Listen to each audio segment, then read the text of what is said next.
আশা করি সবাই অনেক বেশি ভালো আছেন। সো আজকের ভিডিওতে আপনাদের দেখাবো কিভাবে আমাদের সাইটটিতে আপনারা ডিপোজিট করবেন এবং উইথড্র করবেন। তো ফার্স্ট অফ অল আমাদের অ্যাকাউন্টটি লগইন করে নিতে হবে। লগইন হয়ে গেলে আপনাদের সামনে এরকম একটি পেজ আসবে। আসার পর আপনাদের অ্যাকাউন্টে ডিপোজিটের জন্য এখানে দেখুন জমা নামে একটি অপশন আছে। সো আপনারা জমাতে ক্লিক করতে হবে। তো আমি জমাতে ক্লিক করলাম। জমাতে ক্লিক করার পর আপনাকে কি করতে হবে? ব্যাংক সিলেক্ট করতে হবে। ব্যাংক বলতে কি? বিকাশ, নগদ এই ২টা পেমেন্ট মেথড আছে। তো এখান থেকে আপনি বিকাশ সিলেক্ট করে নিলেন যদি বিকাশ হয়। বিকাশ সিলেক্ট করার পর এখান থেকে আপনাকে কি করতে হবে? অ্যামাউন্ট দিতে হবে। আপনি কত টাকা ডিপোজিট করবেন। সো আপনি এখানে ১০০ টাকা থেকে করতে পারছেন। তাই ৫০০ করব, ৫০০ দিয়ে দিলাম। দিয়ে দেওয়ার পর জমা দিন, এখানে ক্লিক করব, হ্যাঁ? এগুলো সবগুলো বাংলাতে লিখা আছে, আপনারা অবশ্যই পড়ে পরবর্তীতে যাবেন। তো জমা দিনে ক্লিক করলে আপনাকে একটি নতুন ইন্টারফেস শো করবে।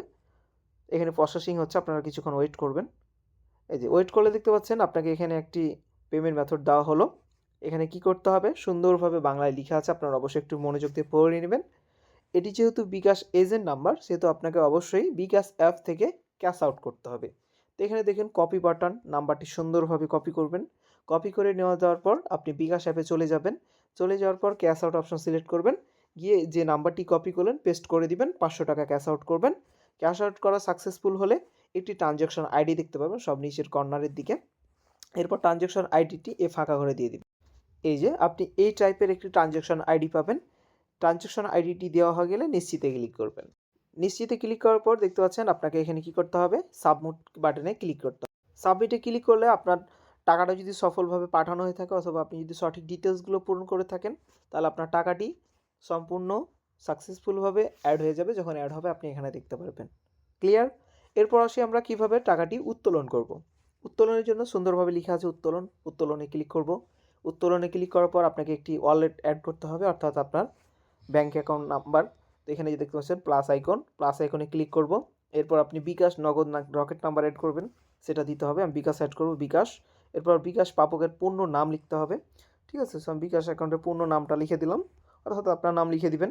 লিখে দেওয়ার পর এখানে আপনার বিকাশ অ্যাকাউন্টের একটি নাম্বার দিতে হবে। ওকে, আমার বিকাশ নাম্বারটা দিয়ে দিলাম। দিয়ে দেওয়ার পর জমা দিনে ক্লিক করব। ওকে, তো আমার জমাতে ক্লিক করলাম। জমা দিনে ক্লিক করলে আপনার এখানে একটি ওয়ালেট নাম্বার অ্যাড হয়ে গেল। আবার যদি নাম্বারটি পরিবর্তন করতে চান সেমভাবে, অথবা আপনি যদি অন্য নাম্বার অ্যাড করতে চান আবার প্লাস আইকনে ক্লিক করে নগদ নাম্বার, রকেট নাম্বার অ্যাড করতে পারবেন।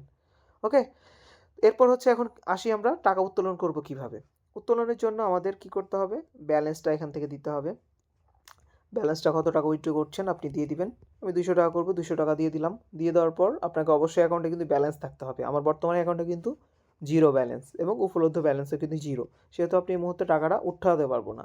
জমা দিনে ক্লিক করলে এখানে দেখাচ্ছে আমার ডিপোজিট রিকোয়ারমেন্ট উইথড্রল, অর্থাৎ আমাকে প্রথমে আগে ডিপোজিট করতে হবে, এরপর আমি উইথড্র করতে পারবো। ওকে, তো আপনাদের অ্যাকাউন্টে যখন ব্যালেন্স থাকবে যথেষ্ট পরিমাণ, তখন আপনারা খুব সহজে আপনাদের টাকাটি উত্তোলন করতে পারবেন।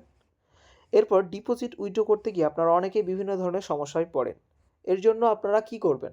এরকম সমস্যায় যদি পড়েন কখনো যে ডিপোজিট টাকা পাননি বা আপনার উইথড্র টাকা হয়নি, এরকম ধরি কোনো সমস্যা হয়, ২৪ ঘন্টা যে কোনো সমস্যার জন্য হোয়াটসঅ্যাপ, ফেসবুক, টেলিগ্রাম আমাদের ৩ গুলো পেমেন্ট যোগাযোগের মেথড রয়েছে। আপনারা সবগুলোতে আপনাদের সাথে কানেক্টেড হতে পারবেন এবং আপনাদের যে কোনো সমস্যার কথা বলতে পারবেন এবং খুব সহজে সেটা সমাধানও পেয়ে যাবেন।